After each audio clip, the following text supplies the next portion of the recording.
I'm Naj Shahadi St. John. I'm Anya Cassia. Thank you for giving your time to listen to our proposal.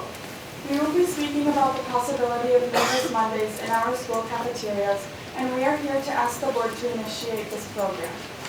Recently, people all over the world have brought the issue of climate change into their own hands by attending the global climate strike, where a record of over 4 million people, many of whom were youth activists, joined together to create the biggest climate mobilization in history. As climate activist Greta Thunberg said, "I want you to feel the fear I feel every day, and then I want you to act. I want you to act as you would in a crisis." Climate change is one of the biggest crises we face today. In order for us to act in this crisis as effectively as possible, we need to have all the information we can. Although the science is now clear, many people remain unaware of one of the leading causes of climate change. It is as ubiquitous as the food we buy and eat. According to a study in Livestock's Long Shadow, a book by the Food and Agriculture Organization of the United Nations, animal agriculture is responsible for 18% of greenhouse gas emissions, more than the total combined emissions from the entire transportation sector. In addition to the huge amount of greenhouse gas emissions resulting from animal agriculture, a vast quantity of water and land is used unnecessarily by this industry. According to Cowspiracy, a documentary on the environmental impact of the meat and dairy industry, 2,500 gallons of water are needed to produce just 1 pound of beef. We are living in an era where we see the negative effects of climate change every single day. The older generation is responsible for leaving the world like this to our generation. Changes have to be made. Oak Park prides itself on the spirit of its community for being aware of this issue. The science makes it absolutely clear that the consumption of animal products is implicated in climate change. In a recent book, We Are the Weather, Jonathan Safran-Foer argues that no meat or dairy should be eaten before dinner time to cut down on the effects of climate change. Therefore, the absolute least we could do as a school is have meatless Mondays in our cafeterias. We would be honored to have the board back up and endorse this program. There are countless alternatives that could be served, and we would be glad to help develop these alternatives. OPRF is already late to the game. According to the Evanston Township High School page, they've had meatless Mondays since last year. OPRF should not only be interested in reducing their environmental impact, but also in inspiring lifelong healthy habits among teenagers who live in a world where unhealthy restaurants, like McDonald's, are located on every other block. ETHS has goals of reducing their environmental impact and promoting healthy habits which can be translated here at OPRF. ETHS offers an array of meatless options, such as chana masala made with curry garbanzo beans. By incorporating a Meatless Monday program and by offering additional meatless options throughout the week, OPRF will have made a bold choice and be able to successfully play a leadership role. We, the young people who will inherit whatever planet you leave to us, respectfully ask you to start making the choices that science tells us will promote a more sustainable future for all. Thank you. Thank you very much.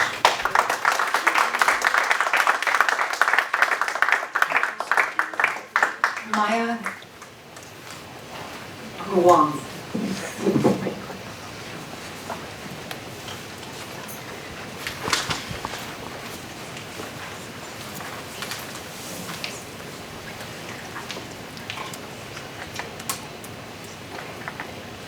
Members of the board, good evening. My name is Maya Huang, and I am currently a senior at OPRF. I have come to this meeting tonight to address the present room numbering system at the school. As of right now, the classroom numbers are arranged in an illogical manner that causes an unnecessary amount of anxiety. This Monday, an 8th grade friend of mine told me that her biggest concern about high school isn't the workload or the finals, but getting lost in the school. From personal experience, this is a real concern. Over the course of my 4 years, I have traversed through many a wrong hallway, panicked, retraced my steps, and then had to take a long roundabout course to reach my class with barely enough time. During my sophomore year parent-teacher conferences, my mother completely missed one of my conferences because she couldn't find the room. Had the room numbers been arranged in a more logical manner, she may have found my classroom with more ease. The two people I just mentioned do not attend the school on a daily basis, so it is understandable that they may get lost. However, even current students are not satisfied with the classroom numbering system. In a survey of over 100 student responses, over 30% of students claim that they struggled with finding their classes in the first 2 weeks of school. 71% of the responders said that they wanted an improved numbering system. You can see some student responses on the sheet I gave you. As for the people who did not feel that changing the numbering system would benefit the school, 5 of the short responses claimed that it was essentially tradition to get lost at OPRF. In my opinion, that's not the reputation OPRF should have. Are we not those things that are best? We should be those things that are lost. Imagine OPRF is going to begin extensive changes to the building this upcoming summer, which would make this a perfect time to update the numbering system. According to the Facilities Master Plan 1, OPRF will renovate 76 general education classrooms, update student commons, improve resource centers, add 3 new science labs, as well as several other construction projects. If OPRF is going through so much change anyway, why not also change the plaques in front of the room while we're at it?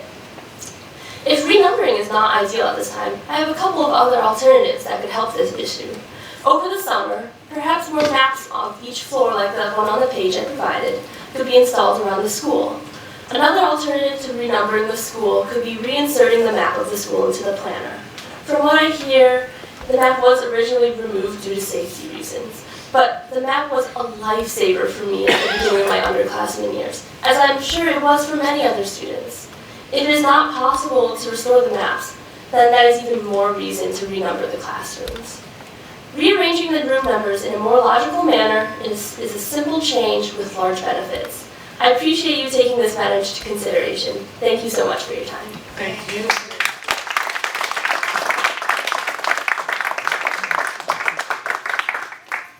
Monica Sheehan.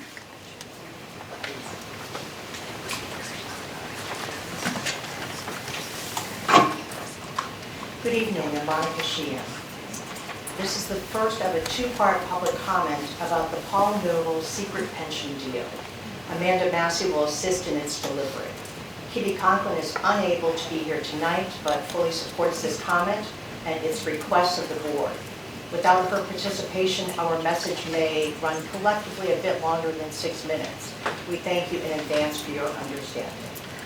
On August 22nd, 2019, you, the D200 board, voted 4-3 on a controversial request that created 2 serious issues.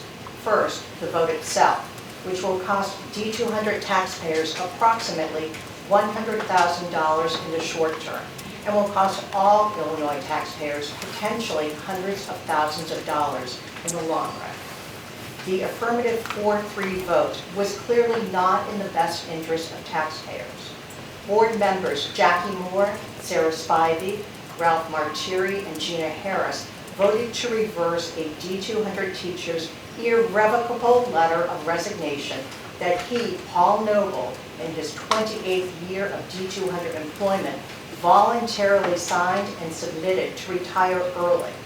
Paul Noble knowingly gambled and lost when the Illinois General Assembly allowed the early retirement option to automatically expire in July 2016.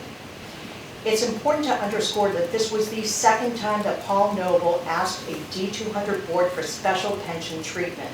He requested the same action of the prior board in 2017, and it rejected it. In a June 2017 Wednesday Journal story about the expiration of the early retirement program, Paul Noble was quoted and said, "It's no one's fault but my own." He acknowledged that his request to the board would indeed have been financially costly to the district. Fast forward 2 years, and the difference now is that this new board is overwhelmingly weighted with union interests. Second, there's an alarming lack of transparency surrounding the controversial vote. The item 7F was buried in the consent agenda. Moreover, the item's memo was and remains unlinked in the agenda nearly 3 months later. The Memorandum of Agreement with Faculty Senate, D200's teachers union, is becoming public knowledge now thanks to a citizen, Kitty Conklin, who happened to be present at the August meeting and noticed that the memo wasn't linked in the agenda and observed the irregularity in how the agenda item was treated. Even though it was pulled from the consent agenda, the board president, Jackie Moore, did not discuss the item when it came up for a vote. In fact, there was no discussion of the memo or its ramifications prior to its split vote. Conklin subsequently submitted a FOIA for the missing memorandum.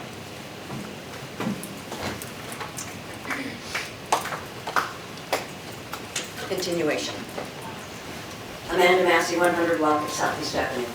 We respectfully request reasonable remedies for these two issues, the vote and the lack of transparency. First, repeal the controversial vote. It wasn't and isn't in the best interest of taxpayers, your constituents, who you all took a solemn oath to represent.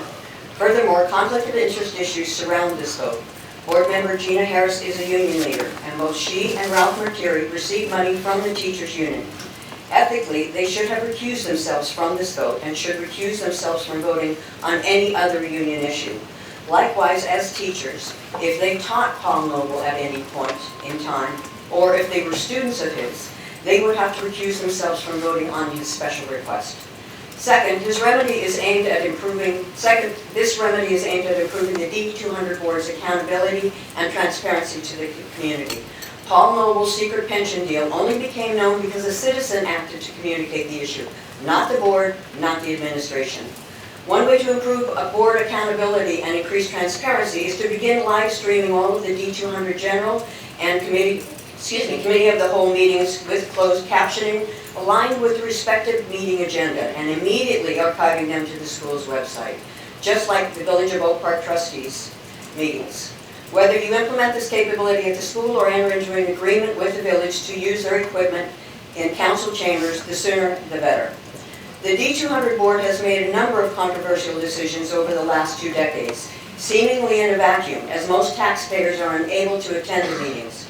Decisions such as these are issuing, for instance, a 1998 $18.5 million, nearly $29 million in current money, non-referendum bond issue, to the 2003 decision removing the cinder track around the football field, effectively rejecting the boys and girls outdoor track teams from campus, the largest sports team at the school, and the two of the most diverse, to the infamous action utilizing the loophole to amass a mass reserve of $125 million, to the years-long pool saga, which included the board's effort to bypass the voters and spend $37.5 million of the taxpayers' dollars on an Olympic-sized pool and natatorium, demolishing a 12-year-old garage, to D200's false marketing of the 2016 pool referendum as an academic one, to the Imagine Group's initial intent to demolish the south end of the building to accommodate an oversized pool at taxpayer expense, to this latest action to secretly cut a special pension deal for Paul Noble, to the detriment of taxpayers. The time is long overdue for this board to begin rebuilding trust with taxpayers. Begin by repealing the Paul Noble secret pension deal and publicly release a statement explaining who is responsible for its lack of transparency and lack of communication. Make board meetings accessible to all. Begin live streaming meetings with closed captioning in sync with posted agendas and immediately archive them to the school's website. No more secret deals, no more decision-making in a vacuum. Thank you.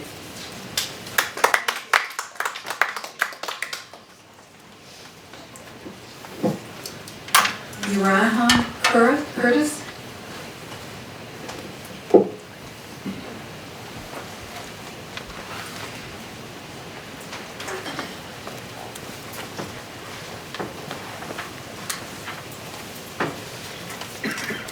Hello, my name is Uriah Curtis.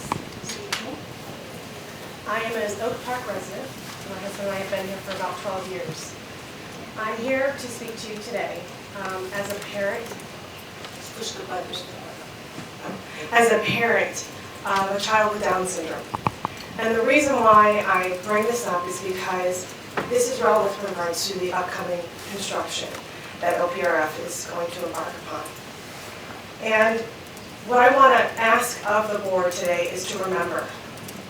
Please remember those whose physical abilities can't keep up with their intelligence and their brightness and their willingness to learn and be active participants of our society. OPRF is a very large place. It's very daunting, yet we don't want to limit anything for those who don't have the ability to get from point A to point B as quick as those of us who don't have any musculoskeletal problems or neuromuscular problems. And I think it's very timely that any construction that is embarked upon must always take into account accessibility with regards to those with disability. It is just not state-of-the-art unless it does do that. And it is an embarrassment unless we do that. And I am imploring you to please make that a definite priority. It will not be pretty. It will not be state-of-the-art. It will not be excellent unless we do these accessibility measures. Is it more money? Yes, it is. It's a choice, though. Just like electricity is a choice, just like extra food is a choice, accessibility is a choice that we must invest in. And we need to do it with pride if we're actually going to say that OPRF is state-of-the-art with regards to education. Because if they can't get to the class, if they can't get to the library, if they can't get to the gym, then they won't be learning. And that's part of learning, is getting there and accessibility. So as a mother of a child with Down syndrome who has a disability with regards to hypotonia, as a physician, a pediatrician, I ask you to please take them into account and don't forget those who can't. Thank you. Thank you.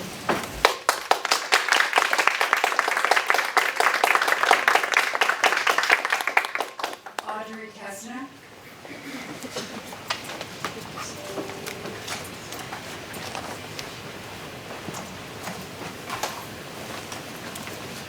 Good evening, ladies and gentlemen of the board. My name is Audrey Kessler, and for my Civic Service Learning Project, I want to implement a composting system to OPRF. Composting is an easy and green way to help combat climate change. The school sends out countless emails claiming to be going green by switching to more reliable energy sources, but fails to use one of the simplest ways to be environmentally friendly. Our ecosystem and planet are declining. America produces a lot of food waste at an astonishing rate of 110 kilograms of waste per person per year. A lot of this waste ends up in landfills. In fact, over 51% of food waste ends up in landfills to be burned. The gas produced by burning waste in landfills is around 50% methane, which is 26 times more effective at trapping heat in our atmosphere than CO2. The fewer food scraps and waste we allow into landfills, the less methane gets released into the atmosphere. By composting, we are single-handedly reducing methane emissions. How would OPRF be able to do this? I believe that the solution is very easy and straightforward. We would place composting trash cans in each of the lunchrooms, as well as signs above them showing what can be composted and what should stay in the trash. Along with this, I think we can put in a segment about composting and its benefits into Newsy to be shown to students during their advisory period. To collect the compost, we would need to have a separate dumpster designated for composting, which can be collected by waste management. By implementing compost in our school, not only are we taking a step forward to becoming as environmentally friendly as possible, we are also combating climate change. Thank you. Thank you.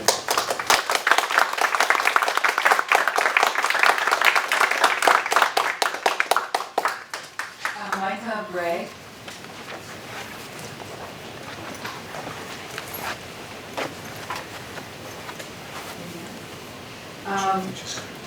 Oh, sorry.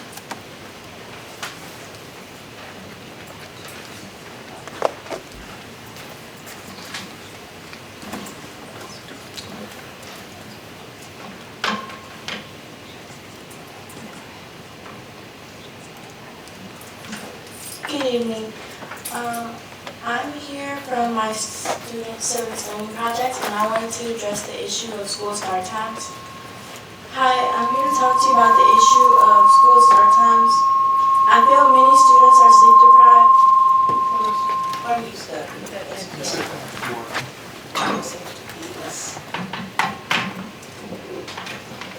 I feel many students in this school are sleep deprived simply because of our large workload of homework, sports after school, and having a job, as well as student activities.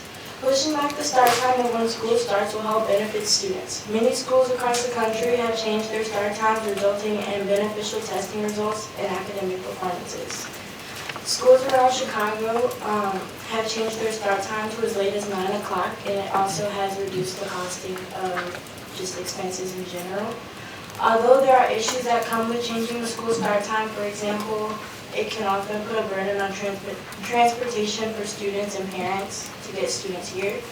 And it can also make complications and conflicts with student activities. However, people value education as much as they value their own children's education. Not enough sleep can often trouble kids because of their mental health, and it's all out of balance. The well-being of children is what's most important, and being sleep deprived often causes problems of children's well-being. Others who have studied the case, including health organizations, stated that high schools and middle schools shouldn't start earlier than 8:30, and students would benefit if school started as late as 9:30 a.m. Students who receive the right amount of sleep hours can benefit from the academic performance and better mental health. As the school's Board of Education, you are responsible for moving the school in new and better directions. Changing the start time of our school will help benefit the well-being of the students. Thank you. Thank you.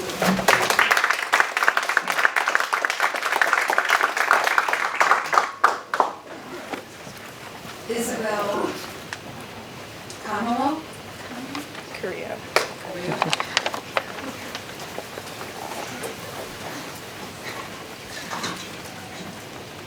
Good evening, ladies and gentlemen of the board. Thank you for taking your time to listen to me tonight. My name is Isabel Carrillo, and I'm also here because of my Civic Service Learning project.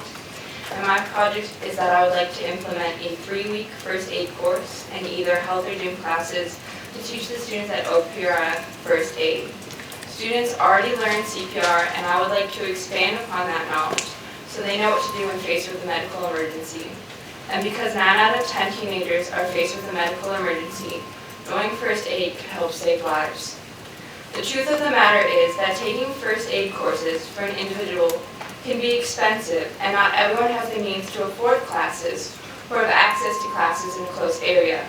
This course will give students the opportunity to learn first aid at a lower cost or no cost, as they already attend the high school.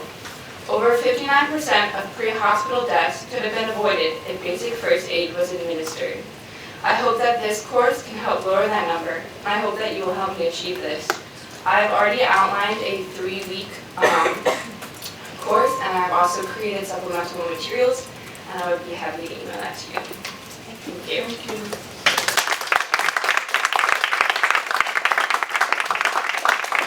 Kevin Picard.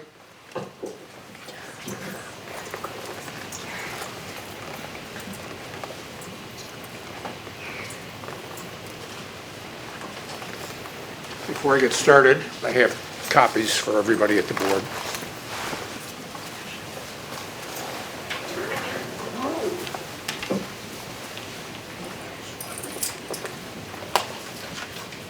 Kevin Picard, 7:15. I'll wait till then. Could you reset it? Sure.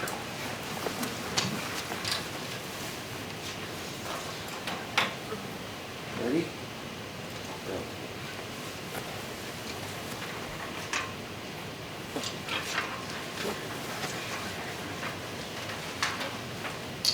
Kevin Picard, 715 Thomas Oak Park. I want to talk about the swimming requirement. Years ago, I wrote an op-ed in the Wednesday Journal about this. For whatever reasons, we built 2 pools over 90 years ago. To fully utilize those expensive assets, we've required that aquatics-related classes be taken twice in a student's PE career. The only activity like that in PE. Now that we know we will eventually be deep sixing the existing pools, why haven't we re-examined the need for double-up aquatics? A single 25-yard pool for PE would suffice for 1 PE required class and fit in the building. To adapt for athletics, an adjustable shallow end can be built, converting it for water polo. It's been done elsewhere. You've got things backwards. The Phase 2 construction should not assume a large pool. Instead, the size of the pool should drive Phase 2. The pool chosen is a prime determinant of your large capital needs as you continue to refuse to bite the bullet. This is not a decision that should be left to the administration or PE department. It's not like adopting a new approach to English or mathematics instruction where the expertise of the teacher should be consulted. The PE and athletic departments do not have to consider the costs involved with their wish lists. You do. This does not require any further investigation. Keep the pool in the school, not at original commons, and focus on water safety. As it is, little or no instruction is given in that, and it would be impractical in a large class size. As things stand now, learners are offered to stay in the shallow section, and their experience is of no value. Have small sections for such beginning instructions, maybe with 2 teachers, and run it for perhaps only half of a school quarter, transitioning back to much larger PE sections, focusing on calisthenics and running, walking. Learning to swim is largely a matter of overcoming fear and gaining confidence. Allow capable entering freshmen to test out, and that will generate the savings for small classes, followed by large. Quit dreaming that someone is going to donate scads of money. That is perhaps only one family with the resources and motivation for that, and all it does is pay for part of the unnecessarily large pool. Your focus should be on learning. Tolerista means those things that are best. Remember that the word those is selective. You have delayed this decision long enough, and it should be in your hands. Take policy control of your own institution. Thank you for your time and consideration. Thank you.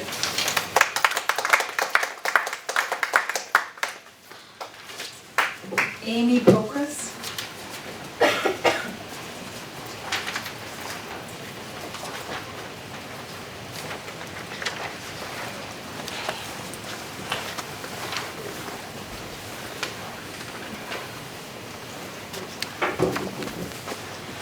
Good evening, my name is Amy Pokras. I have a graduate of Oak Park and River Forest High School who is currently a freshman at UIUC, and I have a current sophomore here. I am here today to discuss the master plan design presentation. I understand that there may be revisions to that currently, but I would like to discuss access issues. Some of you may know my daughter has some significant physical health issues that for several months while she was here required the use of a wheelchair, and for over 2 years required the use of the elevators between all her classes. Currently, the school has 2 very out-of-date elevators which frequently break down. There are 3,500 students here, and I am sure more than a couple of hundred faculty. The elevators are not ADA compliant, and the current plan only wants to update 1 elevator to be ADA compliant. This is a facility of approximately 1 million square feet. 1 ADA accessible elevator is simply untenable for this population. Even if you have 1% of the students needing elevators at any one time, given short-term injuries, crutches, etc., that means you have 35 kids who are waiting for 1 elevator. I timed going from the north elevator to where the new library will be. There's not going to be an elevator available in that new library. Students are going to have to go from the 2nd floor to the 3rd floor by going all the way over. I'm able-bodied. It took me 1.5 minutes to get there. Currently, it takes 3 to 5 minutes on a regular basis to wait for that elevator to take you 1 flight. It's another 1.5 minutes back. That is 6 minutes at each end of a class period if a class decides to go. That's 12 minutes. That is over 25% of the 47-minute class period that you are asking kids with disability, with physical disabilities to miss. That is not equitable in any way to these students. The equity issues are the class time missed for these students. These kids are singled out because they don't have the access, and every part of this building should be accessible by all students, and it clearly is not, as I'm sure the board is aware. It also needs to be accessible for community members to attend. There are surely funds out of the $65.4 million that the plan intends to spend on PE facilities, and 4.6 million to reduce spending on green terrace and green roofs. I thank you for your time. Thank you very much. Thank you so much.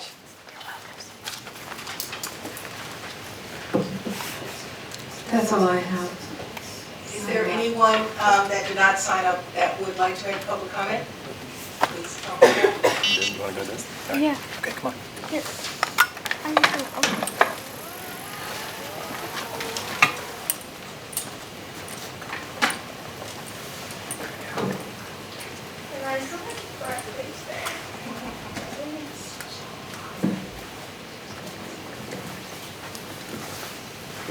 Hi, I'm Anya K. Herman, and I'll be a freshman at OPRF next year. I'm back here again talking to you about accessibility issues. First, thank you for performing an accessibility study. It's an important step to make sure your school is accessible. Second, thank you to Mr. Cariasco for agreeing to put in door actuators for a few restrooms on the upper floors of the building by this summer. Finally, I'm excited about the new student center, cafeteria, and library. I love libraries. I do, however, have a few questions to be addressed later tonight in the facilities discussion. Number 1, please confirm if there will be a new elevator in the new student center, cafeteria, and library area. The snapshot video from October 24th was unclear on this important point. Secondly, how will the new space accommodate those with disabilities that are different than mine, such as those who hear or see differently or have sensory sensitivities? Thank you for making accessibility a priority at OPRF as much as I do. Thank you for your time, board. Thank you very much.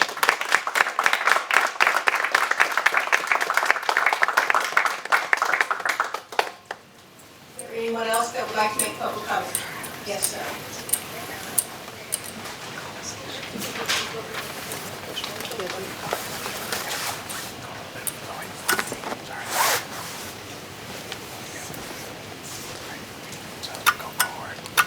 Hi, I'm Evan Powell, and I'm also here for my Civic Learning project, and I wanted to address Evan Powell.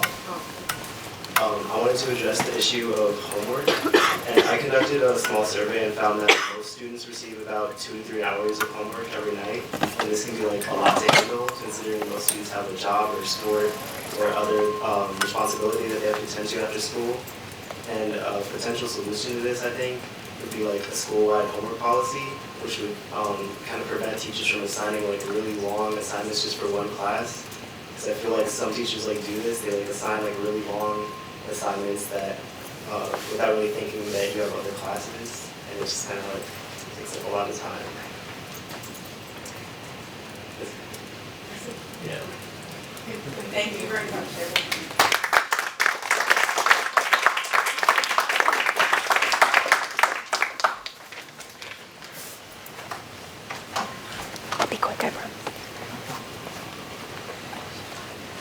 My name is Holly Utter. I'm 815 Forest Avenue, River Forest. I have a senior child who's graduated. I've been looking at the plans for the new proposed areas, and what I'm trying to understand is how, in terms of fire safety and things that we don't really want to discuss in terms of bad accidents happening here, how are students supposed to exit these spaces when kids of different abilities don't have the option and they're going to have to come all the way across? How are they going to get to the elevator if they have to walk all the way across the building in case of a fire or something else terrible, tornado, we have no time to move? So my biggest concern is, did we do an accessibility review? Did the engineer, did the architect really do safety facility reviews? Because in terms of terrorism and things like that, those parts really should be happening. I'm the civil engineer. Thank you.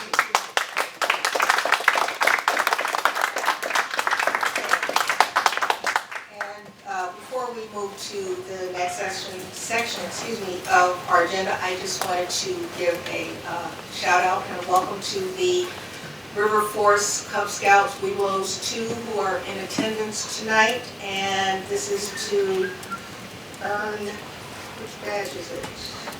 The Arrow of Light badge. So thank you for being here and hope that it lives up to your expectations.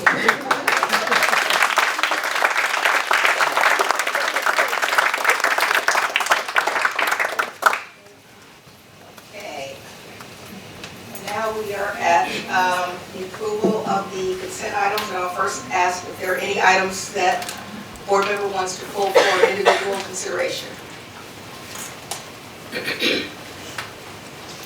Okay. Seeing none, I move to approve the following consent items. A, check disbursements and financial resolutions dated November 21st, 2019. B, monthly treasurer's report. C, voice over internet protocol phone system contract. D, voice over internet protocol phone service agreement. E, personnel recommendations including resignations. And F, open and closed minutes of October 24th and November 12th, 2019. A declaration that the closed session audio tapes of April 2018 shall be destroyed, and a declaration that the closed session minutes from January 1st, 1986 through November 12th, 2019 shall remain closed, and ask for a second. Second. Mr. Isley? Yes. Mr. Martieri? Yes. Ms. Harris? Yes. Mr. Kosky? Yes. Ms. Spivey? Yes. Mr. Barron? Yes. And Dr. Moore? Yes. Our first item is the presentation of the facilities master plan design presentation. As we begin to enter the final phase of the schematic design phase of the new South Cafeteria and Student Resource Center, we wanted to share the current design with the Board of Education along with design concepts for some of the other Project 1 items. This item is for discussion only. It is in compliance with Strategic Plan Priority 4 and Board Policy 4:150.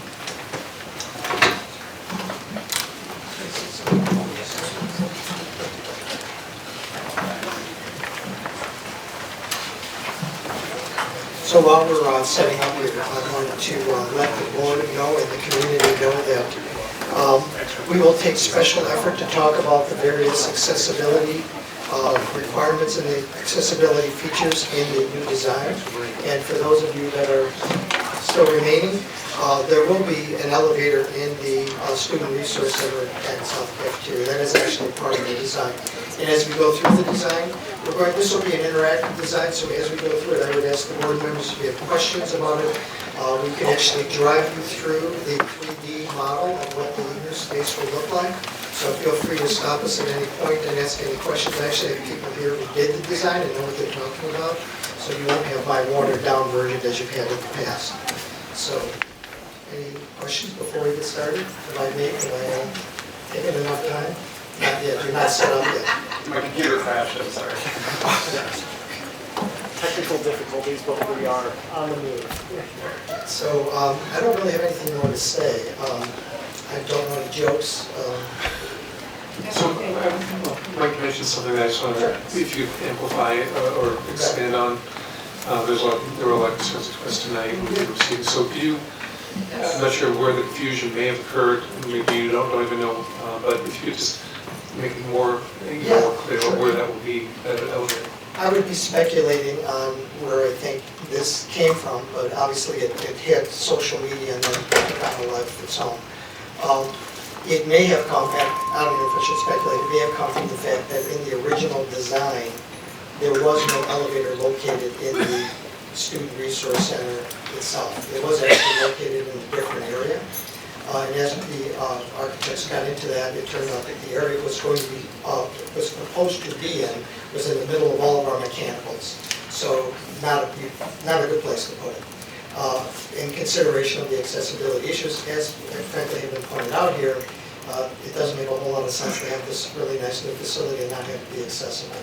So absolutely put in there by FGM once this was uncovered.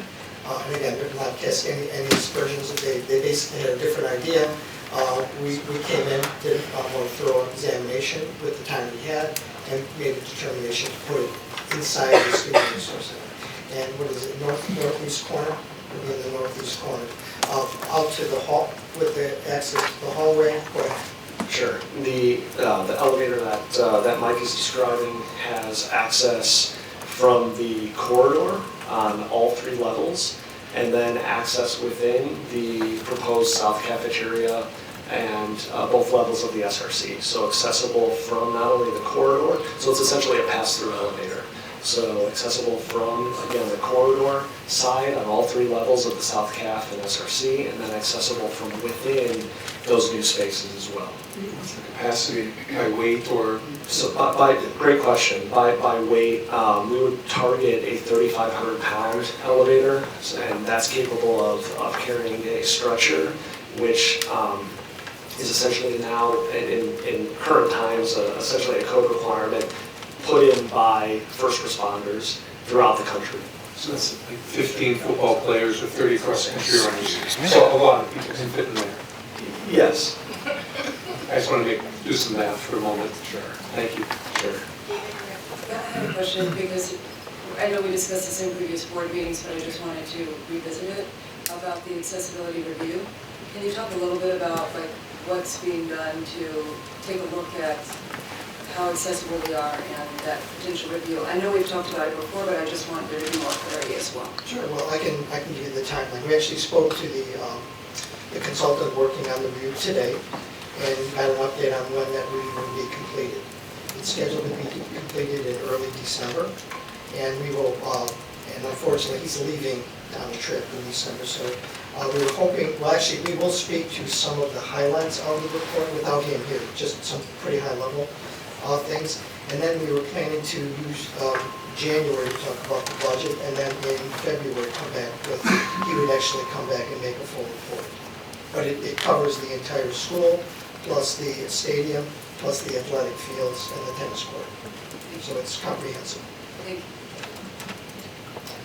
Any other questions before I turn it over to FGM? Okay. Thanks, Mike. Good evening, everyone. Good evening. We are very excited to share here tonight some of the design progress we've made here as we're in the schematic design process. I wanted to start with a couple of floor plans, actually partial floor plans of the building, mainly where we're focusing on tonight's presentation with reviewing the Welcome Center main entry renovations, as well as the student commons, they're in blue, and then the demolition of the South Cafeteria and construction of the new South Caf with the Student Resource Center on the 2nd and 3rd floors. Some of the interventions that we're making at the front door is to expand and create a new airlock vestibule underneath the existing roof of that main entry, and that's to give some more space in the Welcome Center. And then, of course, a reconfiguration of that space, making it safer, moving the attendance office to be adjacent to a secure vestibule, so as students coming in for attendance late are able to walk into the attendance office, check in, and then bypass the secure doors and enter into the school after they check in. Then there you can see with the dashed red are some interventions in both on the first floor of the student commons and on the 2nd floor balcony there, where we're actually creating new floor areas that are student collaboration spaces with furniture and providing that flexible space for students. And the elevator that we were discussing, you can see here right in the corner, would be accessed again from the corridor side as well as the South CAF and the SRC side as well. And another fun piece that we're looking to incorporate is this book of learning artifact that you see that would be located in the first floor of the student commons. And back when the original school was constructed, Ontario Street divided the site of the school here and had this beautiful limestone piece marking the entry. And parts of that are preserved here at OPRF and are in storage in the basement, and we're looking to incorporate that and make it a feature in the student commons. And now we're gonna start with a virtual walkthrough. We're gonna start at the exterior main entry, work our way through into the Welcome Center, into the student commons, the South CAF, and then the SRC floors above, and then we'll end on the exterior of what the South Cafeteria will look like.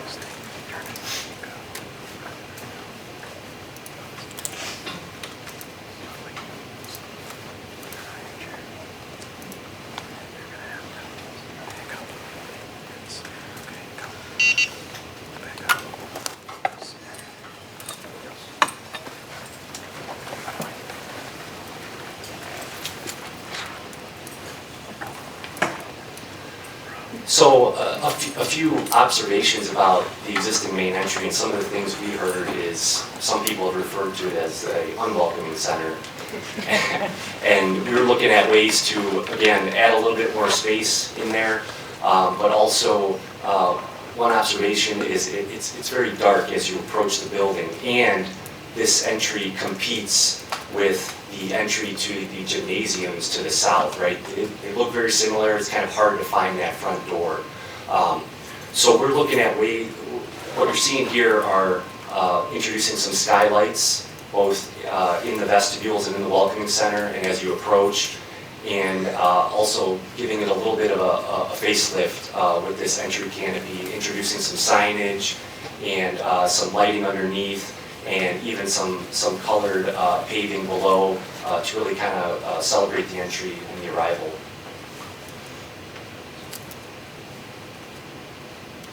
And then we'll start walking in. So here you can see that expanded front entry vestibule that's now coming out a little bit further from where it is currently today.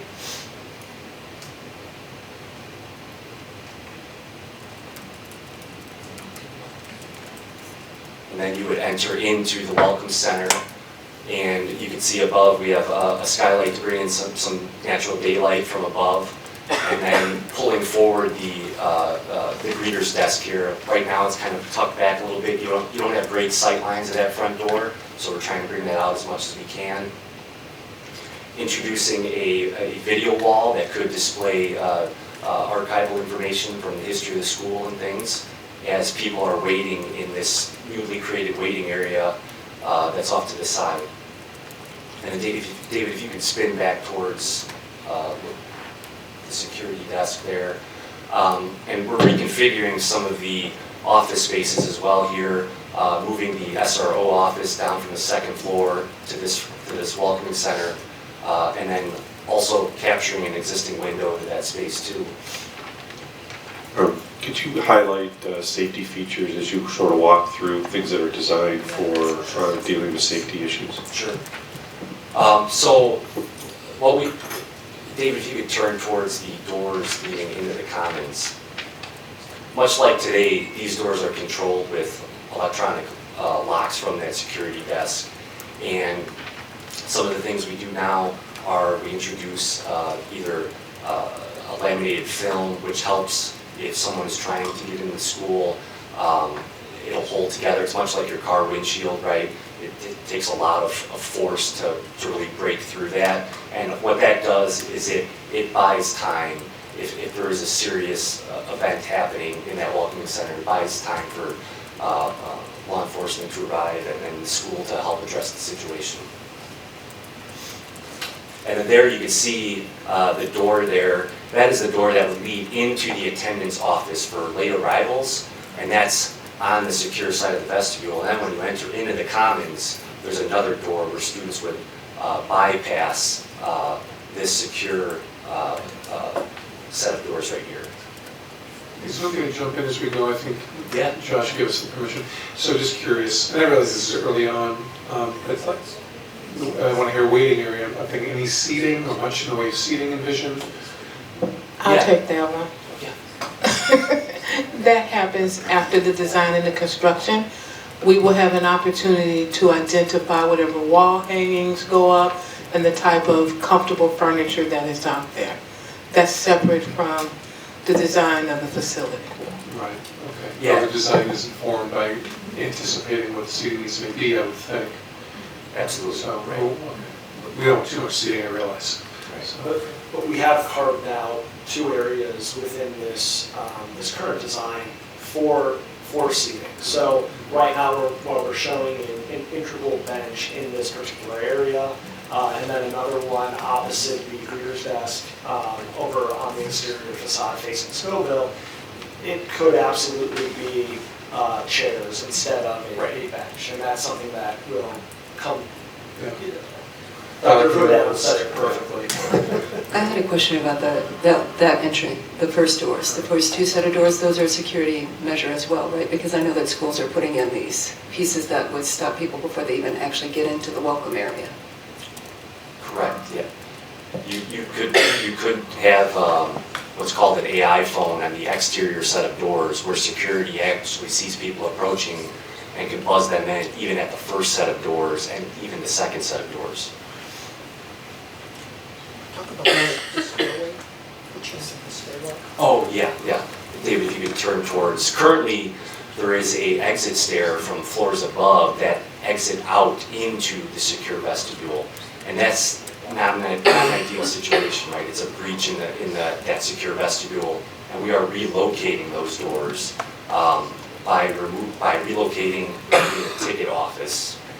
And that helps us to create this seating area, but then also relocate the doors so they exit out into the student commons and not this vestibule.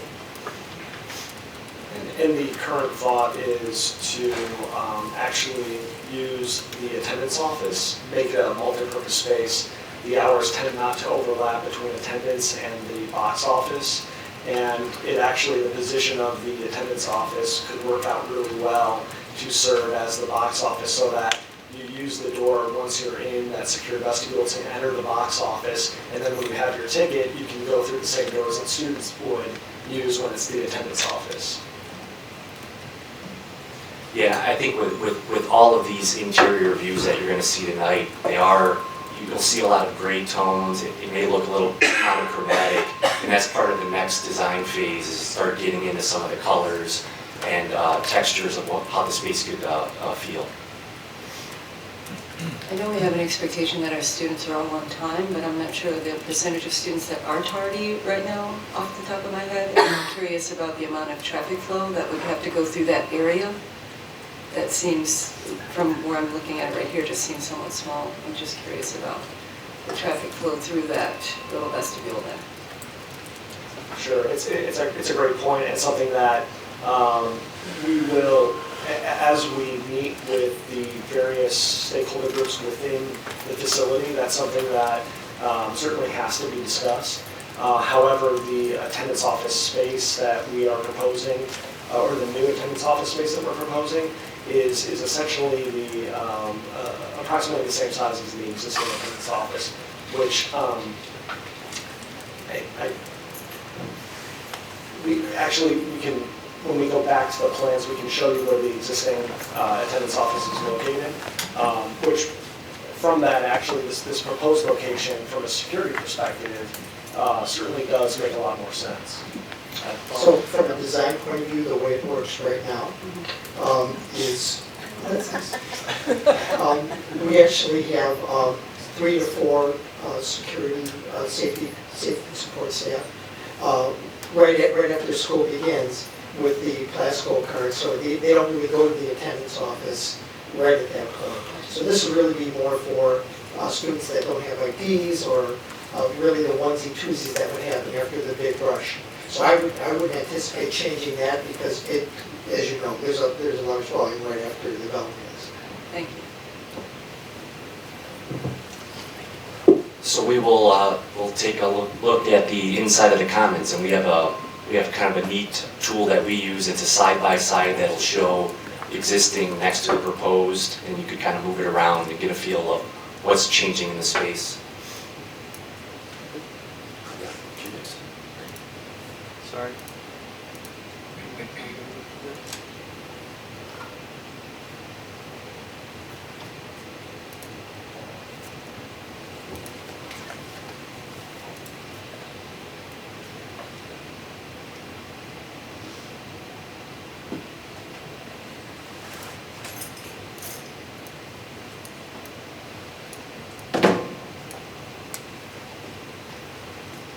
So here you could start to see some of the interventions and the space that we're adding on within this 2-story high volume here. We're actually extending out that balcony, and it's a classroom size space of about 700 square feet, which could be outside of the classroom collaboration space off of that student commons balcony. And then directly underneath, actually extending out, you walk up 3 or 4 steps to the auditorium, and we're looking to extend those stairs out and create a platform area. Again, that's about the size of a classroom, which could have some lounge furniture and things, and more collaboration space for students. And at the end here, looking at extending some of the existing curvature of the stair as it meets the open stair that leads you up to the second floor balcony area, and starting to create some of these casual seating areas off to the sides. Go back to the side.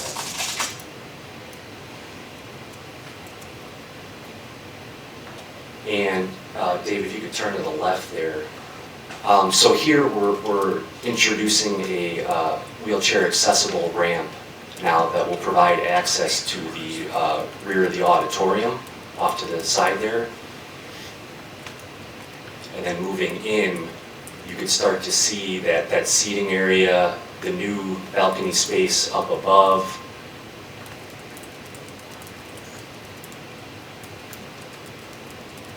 And then towards the book of learning, and the pieces that remain currently here in storage.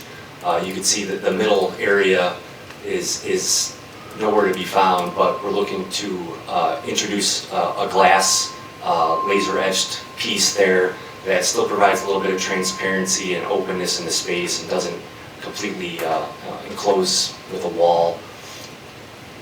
And off to the sides, having some benches.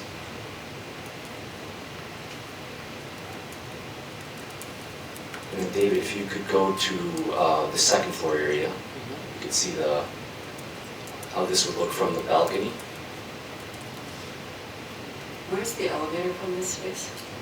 Right behind us. So right there. Yep.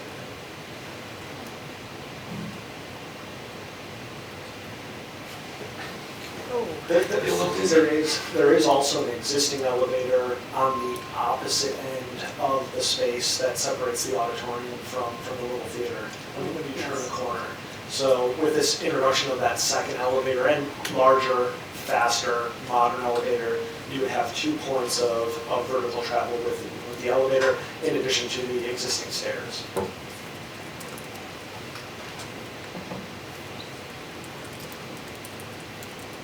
Currently, that seating area to the left currently exists today, and you'll see across the way expanding and adding some additional space. There could be a teaching wall there, it could be marker surface on that wall, all still to be determined here in the next design phase.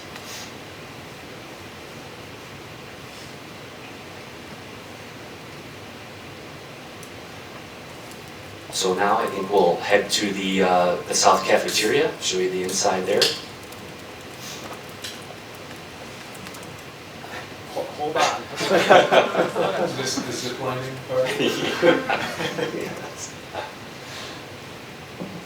So currently it's the existing south caf in the corridor, there's a lot of glass there you can see in, you have good visibility. We're looking to maintain that transparency between.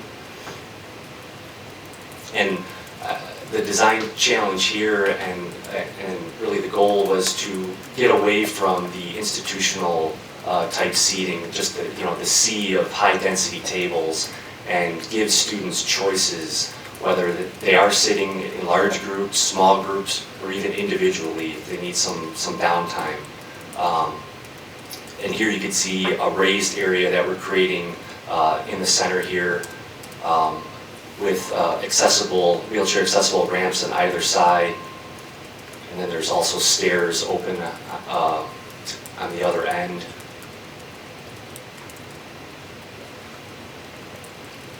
And we're looking at introducing a wood acoustical material on the ceiling, which helps with wayfinding and highlighting and follows the circulation within the space, and you'll see it on the floors above.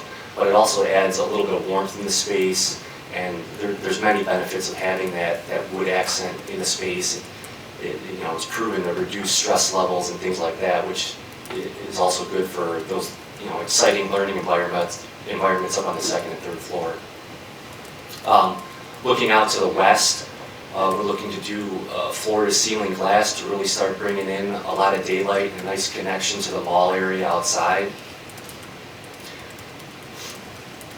And then looking beyond there, straight ahead is the servery. We're looking to currently there's double doors there, looking to remove those doors and create larger openings and refresh that space and with new finishes.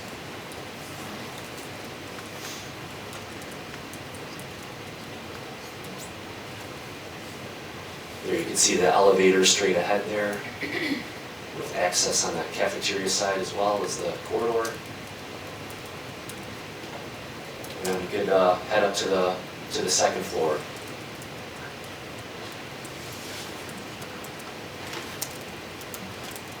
And I think I saw a couple of old school tables over there. Great observation. So to... And I don't say that negatively, I'm just observing. Sure. Making sure that's what I saw.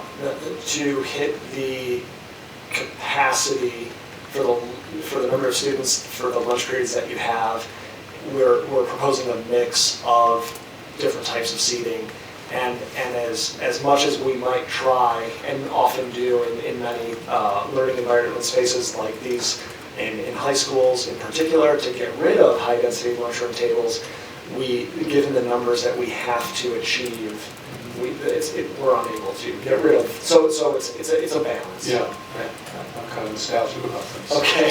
I already missed some. You do? Well, I think there's a place for it. Well, we may have some for you. We'll repurpose it.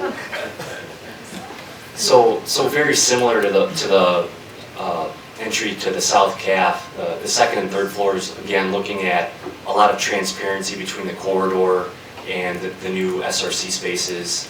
And on the second floor, we have, for program, we have the Tutoring Center program and also the makerspace. And what you're seeing to the left there would be the help desk for getting service for all your one-to-one devices. And then moving forward, you'll see a connection to the third floor with the learning stair. And this could comfortably fit 2 classes at one time. And the intention would be to have drop-down projection screens for presentations, but also it could be used for just casual collaboration space if it's not being used for presentations. And we should point out that at the bottom of the learning stair, that the open space that you're seeing between the more traditional stair that bookends the learning stair, that is a space for wheelchairs. And so just on the other corner of the back corner of this learning stair is the elevator. So it's in its location. It is near the main entrance to the makerspace and tutoring center, and then similar on the third floor, it is near the entrance to the proposed library. I have a question. I think this space is one of the more confusing for me, given where it's located, and we're talking about it being used for like 2 classes, presentations, or working, collaborative working. But I guess the stadium seating nature of it, I'm trying to understand how it would be used for, work, and also noise levels. So, why this feature here? We felt, given the floor area of the existing South Cafeteria, which is essentially driving the addition of the SRC above the South Cafeteria, the space program needs for the makerspace, tutoring center, and library really kind of need that flexibility to, at times, use some of the space on library, using some of the space on the second floor, and vice versa.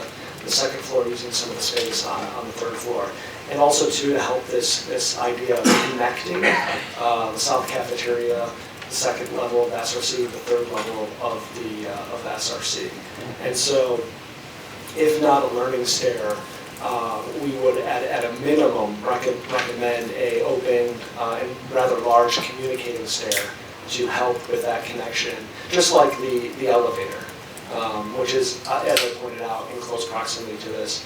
As far as noise considerations, that's one reason why we're recommending the library on the third floor, so that you start with the south cafeteria, which is essentially going to produce, kind of really be your most active space and have the most noise born from the folks within it, and having no open vertical connection between the south caf and the tutoring center and makerspace. But then as you move up vertically, the kind of activities that are happening in the makerspace and tutoring center, particularly in the makerspace, those that would be louder, are actually closer to the west, where there is no vertical connection to the library. In addition to that, the classrooms that you'll see, the glass that we would use, and then the walls themselves would be acoustically rated, so that when those operable walls are closed, you could be in the classroom and louder activities could be happening around there without disturbing those classes. And additionally, we have a variety of different size spaces within here. We have right here looking at 2 classroom size spaces stacked on the second and third floor there. But then as we move further towards the west here, we have smaller group rooms and medium group rooms here, 2 for different size groups. Here you can see one straight ahead there through that glass wall to provide some of that indirect supervision, not to just enclose the room. And then what you're seeing in that larger open space overlooking the play fields and the mall is the makerspace. And then again, on the opposite end, it would repeat. You would have that small group room and another medium-sized group room as well. So one question relative to this. I know you guys did a utilization study before we got started and figured out classroom space.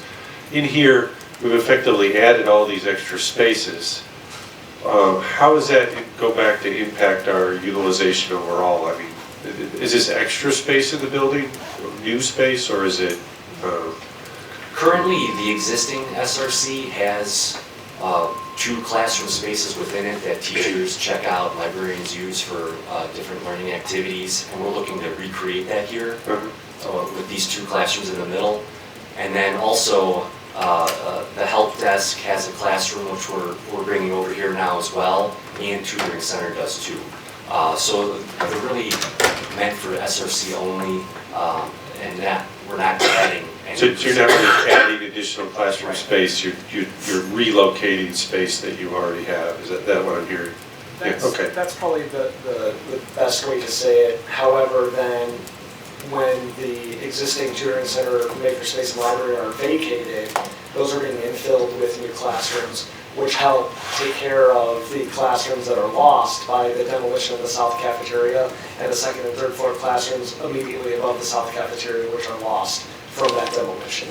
Okay. I'm just trying to make sure that we have a need for what we're putting here rather than just putting in nice spaces. That's really the genesis of my question. So 2 other things I'd like to point out, and this really came to the fore in the Imagine project, is collaboration spaces. So there are many collaboration spaces sprinkled in here, and those are meant for students to use when they come up to the space. The second thing I would mention, in addition to the collaboration spaces, now it just went out of my head. I'll think about it. Thank you, multi-purpose. So not only during the school day, even the learning sphere, a lot of these various areas are meant to be used during the school day for classes working together, for different presentation speakers coming in, for book talks and things like that. We would need a larger space. One of the things we have an issue with right now is very, very few spaces in this building that can handle sort of that mid-size, 50 to 120 size. So some of these spaces can fill that too, both during the school day and then after school also. So that's some of the other things. One of the things we really are trying to focus on is multi-purpose. So not just a single purpose, but what can it be used for beyond a single classroom space or a single learning space. I actually have two questions. One is, has there been communication with the educators in the building about some of these spaces? And then the second piece is the stair. I keep going back to that stair too. It's, I'm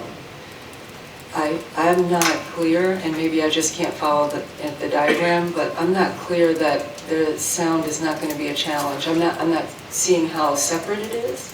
I feel like because it is in the center where there's a lot of things going on, that might be a concern with high school students. So, Go back to the learning. yeah, can you show, like, can you walk through again how from the where the food is, right, from the eating area to here, how is that separated again? It's 2 different floors. Correct.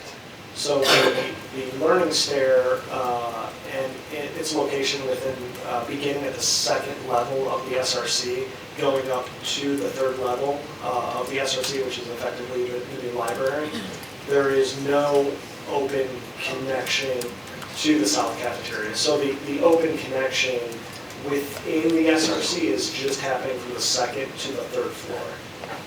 Okay, and then the space that has that, can you turn the other view, like so we can see the opposite, right behind the stair? That learning space there, is that closed off? No, Or is somewhat open, so it could be utilized for when you're on the stair, the people that would be, if I'm teaching facing the stair to teach, that room right there, does that remain closed? How? Like, so that's an operable glass wall, which could be used in a couple of different ways. So if the learning stair, if the activity on the learning stair required space for over 50 students, you could open up that operable wall and essentially use chairs in this landing area where you see the gentleman standing in the rendering. So giving further flexibility to flex in size. Or if the operable glass wall is closed and the classroom's in that space, but yet you wanted a presentation to occur in the learning stair, there would be a drop-down projection screen from above with a drop-down projector further up on the learning stair.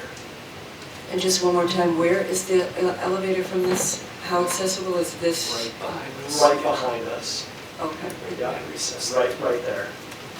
How often are learning stairs in high schools? Unfortunately, and I use the word unfortunately, they are ubiquitous now with almost every single learning space that is happening and has happened in the last 5 years across the country. Not only in high schools, but then almost in every higher education space. And they actually were born in hospitality in the corporate world and then filtered their way into education spaces. We would encourage you, if you do have at the time, and we can certainly help with access, just down the street, the Morton West Freshman Academy, in their great room has a rather large learning stair. Stevenson High School has a learning stair. The new Media Center Library Knowledge Commons at New Trier that was completed a couple years ago has a large learning stair actually in their Knowledge Commons SRC, if you will. There are also elementary schools that last year at III, one of the presentations showed an elementary school that had been renovated. They had a learning stair, and I've seen bigger and I've seen smaller. When buildings are subsected off by grade level, they have smaller learning cubicles with stairs. The durability, to me, with the learning stair, not only does it allow the teacher to do a lecture should he or she choose, but we have a lot of students when you come here in the morning who are paired off in different places working together. It also gives that opportunity as well. In the places that have already been using these, the feedback from them about its effectiveness, the response from the teachers, the staff, like the usability of the space, do you have some of that information you could share as well? And could I just add to that, the multi-purpose, because I'm really struggling to see older people sitting there, and I'm including myself. Sure. So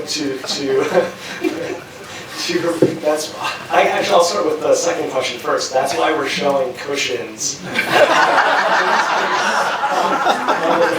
on the learning stair, which isn't something that is always done, but we think it's important to address that comfort piece, because when you're sitting on a hard surface for longer than 20 to 30 minutes, it can start to become a little bit uncomfortable, certainly if one is older. The students don't seem to really mind at all, and that's why I think it would be great for you to see some of the learning stairs around the Chicagoland area in action, because you would be shocked to see the way that students have come up with how to use the learning stairs. It's I don't want to be too shocked. I think shocked was a poor choice of words. Pleasantly surprised might be a better. I think stairs, I will call them learning stairs, are, I was traveling this summer and an airport had one. And I thought, wow, that's interesting. It wasn't that tall, but it was around the food court area, and people were actually getting their food.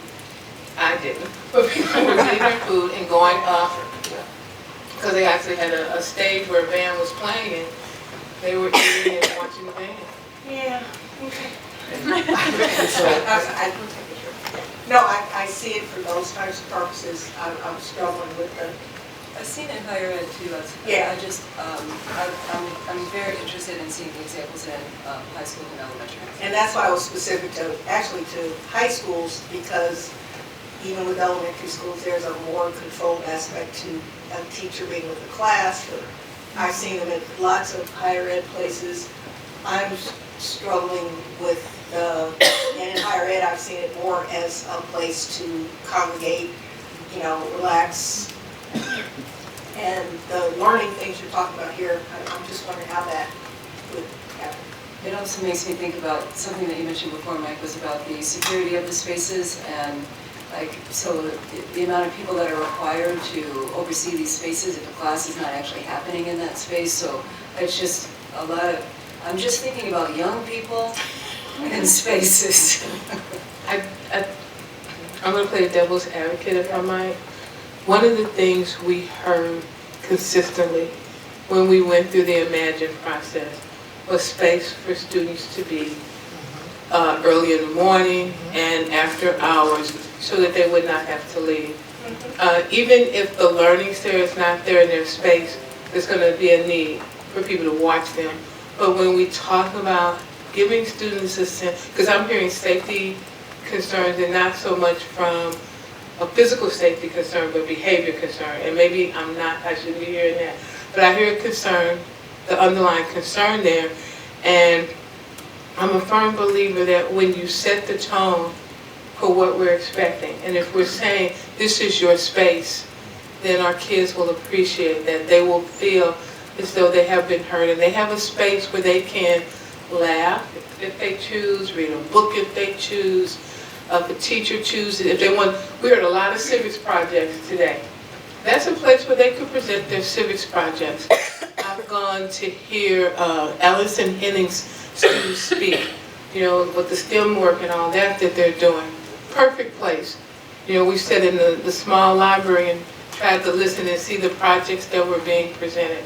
And so I just challenge us to look, not get caught up on the term learning, and try to see how that is connected to traditional instruction, but look at it as a means of opening and giving access to different ways to teach and learn.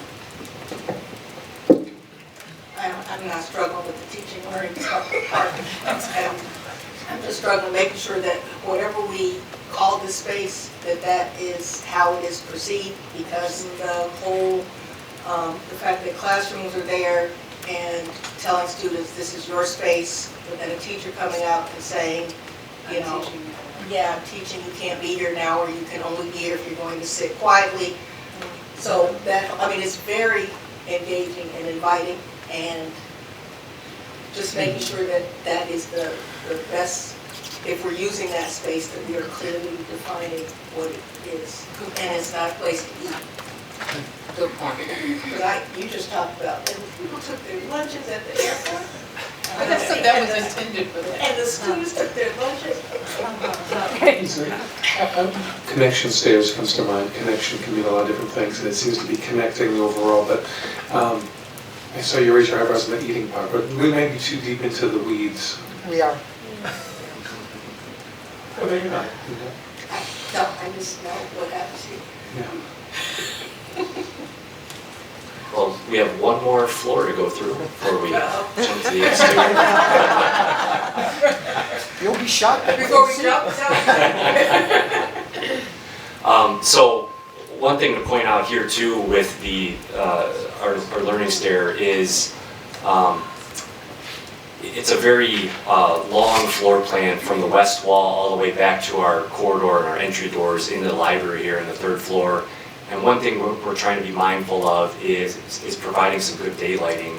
And the learning stair was also an opportunity to do that by connecting 2 floors with some skylights above to help bring in some daylight over that space too. And here we'll walk through the main entry to the library floor here. And straight ahead you can see the circulation desk, which would have some sight lines onto the learning stair, but also be able to see down towards the other end of the reading room area.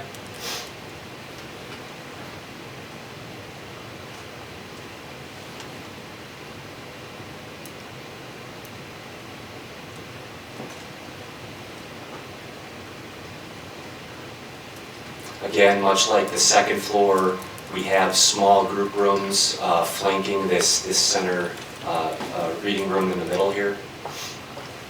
Along the floor-to-ceiling glass, overlooking the play fields, looking at ways to provide some more individual learning areas, as well as some more loungy areas overlooking the fields as well.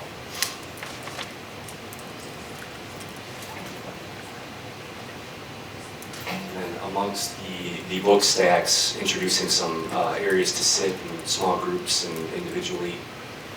And here we have windows above, bringing in some north light above those book stacks. And then as we're walking down here, again, you can see to the left where that elevator would be.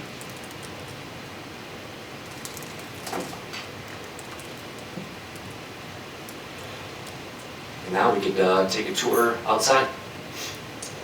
Can I ask one last question about the space before Yeah. we hit? So I'm assuming that there's going to be materials that help muffle sound as well. I mean, and I'm one of those people who needs quiet to really focus, and so I'm assuming that there's going to be not just rooms where people could go in where it's a little bit acoustically less noisy, but also some of the materials used, right, would be sound muffling, I'm assuming. Sound absorption, absolutely. Way to say it. Absolutely. So, and there was a comment made earlier this evening about not only considering access as far as mobility, but to look at considerations for sensory challenges. And so not only using materials for sound absorption and looking at intelligibility in the classrooms, not only in the SRC, but when we're renovating the classrooms as part of Project One. Also the use of LED lighting where it can be dimmed. And so where we have an abundance of daylighting, there's instances where you'll be able to effectively turn off the supplemental lighting. So, including window shades too, with some of these smaller group rooms being able to drop those shades, and the exterior is overstimulating for some. It's a way to start to address that and create a calming environment.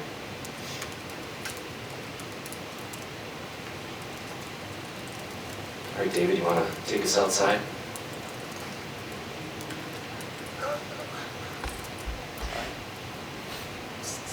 And if you could start pulled back, we could get some of the existing building in there.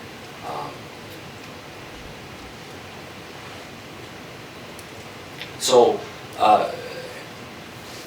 few things we wanted to do here. Some of the challenges was we wanted to be contextual, but we also wanted to obviously relate to the existing building, but we also want to really celebrate some of these exciting spaces on the inside. And because on the south side of the SRC, you can see the existing gymnasium there, which is a 2-story volume. So that has its challenges in bringing in daylight onto the second floor from that south side.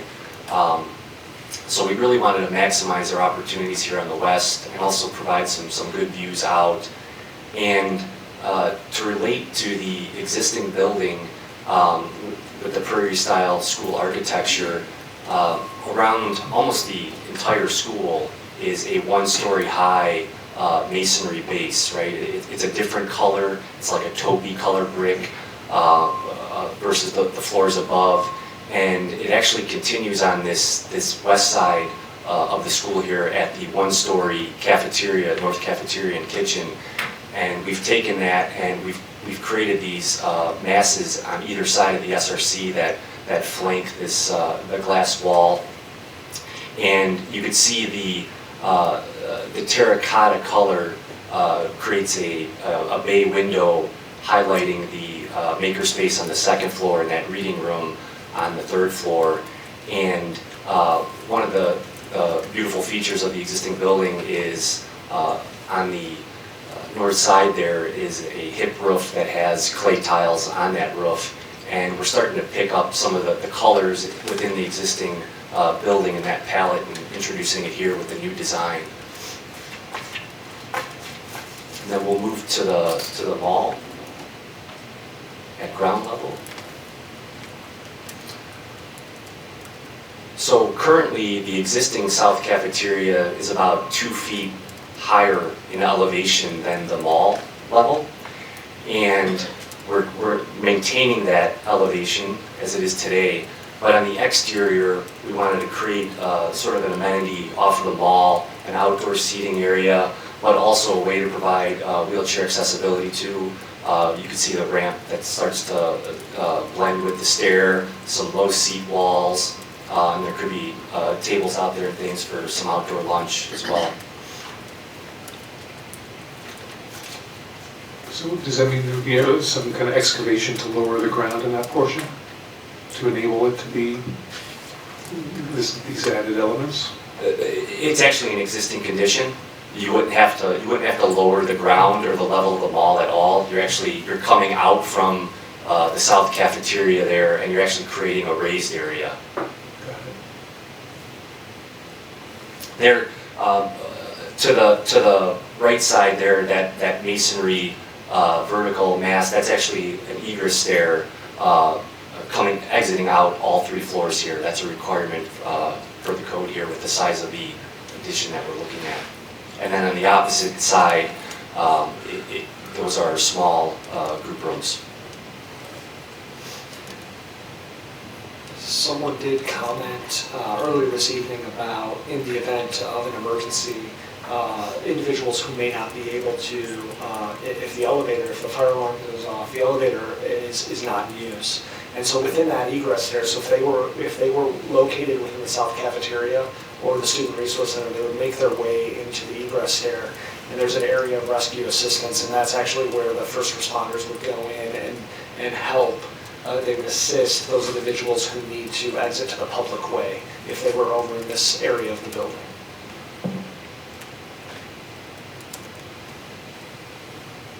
May I ask, how many square feet does this constitute of additional that is currently not here? Sure. So the existing south cafeteria floor plate is a little over 11,000 square feet. So that would be replaced in kind. And the second and third floors essentially repeat that. So rough and tough, 22,000 square feet of addition onto your existing facility. Wow, okay. So like only 2% more than, it seems like so much more because there's so much going on. Sure. It is essentially, though, effectively a one-for-one replacement of the square footage of your existing tutoring center, makerspace, and library.